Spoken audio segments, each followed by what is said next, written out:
Belajar agama sama Karl Marx. Kata Karl Marx, Die Religion ist der Seufzer der bedrängten Kreatur, das Gemüt einer herzlosen Welt, wie sie der Geist geistloser Zustände ist. Sie ist das Opium des Volks. yang artinya, agama adalah desah nafas keluhan dari makhluk yang tertekan, hati dari dunia yang tak punya hati, dan jiwa dari kondisi yang tak berjiwa. Ia adalah opium bagi masyarakat. Perkataan seorang Marx ini lalu banyak disalahartikan bahwa agama adalah candu bagi masyarakat. Sebetulnya, opium menurut Marx itu adalah semacam penenang. Jadi, agama itu sebetulnya memberi efek ketenangan yang terus dibutuhkan jiwa manusia. Tapi kemudian Marx menemukan adanya oknum-oknum gereja yang mengatasnamakan agama dalam menjalankan kekuasaannya.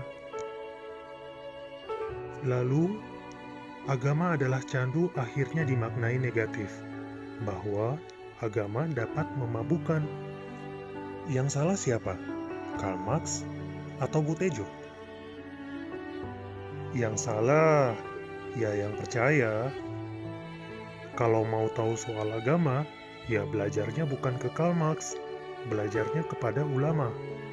Belajar tafsir kepada ulama tafsir, belajar fikih kepada ulama fikih, belajar hadis kepada ulama hadis, begitu seterusnya.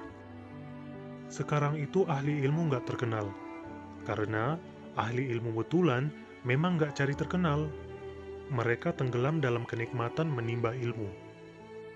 Begitu juga para ulama. Mereka orang-orang yang takut kepada Allah. Saking takutnya, mereka hati-hati sekali dalam menyampaikan agama. Tapi, mereka adalah orang yang paling pantas diminta fatwa dan nasihatnya. Maka, belajar agama harus ada guru, harus jelas gurunya siapa, dan gurunya berguru kepada siapa. Lu nggak cukup belajar agama cuman datang ke kajian-kajian tematik. Gue bilang nggak cukup loh ya, bukan nggak perlu. Banyak orang yang bisa kita panggil ustadz. Dia penceramah agama, bisa kita panggil ustadz. Tapi nggak semua yang kita panggil ustadz itu masuk kategori ulama mujtahid. Kalau kata ulama Ahmad Syarwat, ulama mujtahid itu ibarat dokter spesialis, sedangkan penceramah yang cukup paham agama tapi nggak benar-benar ngaji ilmu syar'i itu kayak tukang obat. Dia tahu obat ini bisa nyembuhin suatu penyakit, tapi dia nggak punya landasan ilmunya. Repotnya lagi, banyak orang yang mengambil pendapat bukan dari ahli, tapi dari orang yang ahli berpendapat. Karena ketenaran, orang jadi ikutin pendapat mereka. Padahal kalau digali profilnya, nggak jelas ngajinya di mana, kuliahnya jurusan apa, gurunya siapa.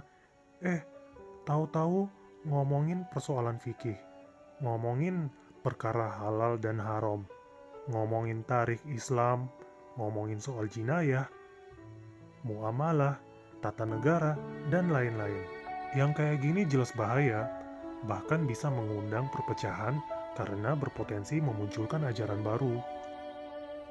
Sering gue nemuin orang ngundang kajian, tapi temanya diserahin ke narasumber. Atau temanya nggak related sama sekali dengan keilmuan narasumber. Gue pun pernah dapat undangan yang begitu. Seolah-olah kajian itu yang penting siapa, bukan apa materinya. Padahal, mulut seorang penceramah itu berbahaya. Kalau dia berbicara tanpa landasan ilmu yang jelas, ya bisa sesat semua yang dengerin. Ya kalau gini, jadinya nggak jauh beda dengan ngaji sama Karl Marx. Sama-sama bukan ahli agama, tapi berbicara soal agama tanpa landasan ilmu yang jelas. Makanya, ngaji yang benar deh, nggak usah gerasa-gerusuk, santai aja. Semuanya bisa bertahap, dan jangan nyampein sesuatu kalau belum menguasai. Kita boleh nyampein tentang sholat, kalau kita udah menguasai ilmu tentang sholat. Wah, kalau gitu, kita nggak boleh nyampein apa-apa dong. Kan nggak menguasai ilmu agama. Nah, beda antara menyampaikan ilmu dengan membantu tersampaikannya ilmu. YouTube ini tempat membantu tersampaikannya ilmu, bukan tempat menyampaikan ilmu. Jadi, ngaji bukan di YouTube ya, ngaji sama ulama. Pesan juga nih buat para penyelenggara kajian. Kalau benar mau membantu tersampaikannya ilmu, cari materi yang dibutuhkan masyarakat dan cari pemateri yang menguasai ilmunya. Jangan sekedar tenar. Kalau jamaahnya tersesat, gara-gara kalian ngundang orang gak kompeten, ya kalian diminta pertanggungjawaban juga di akhirat kelak. Serem kan? Makanya hati-hati. Jomblo yang bolak-balik datang kajian nikah tapi nggak nikah-nikah juga banyak tuh. Ya gimana? Isi kajiannya cuma cerita pengalaman.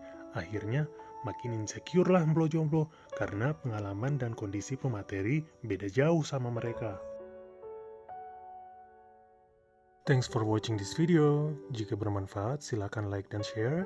Sampai jumpa pada pemaparan selanjutnya. Wassalamualaikum warahmatullahi wabarakatuh.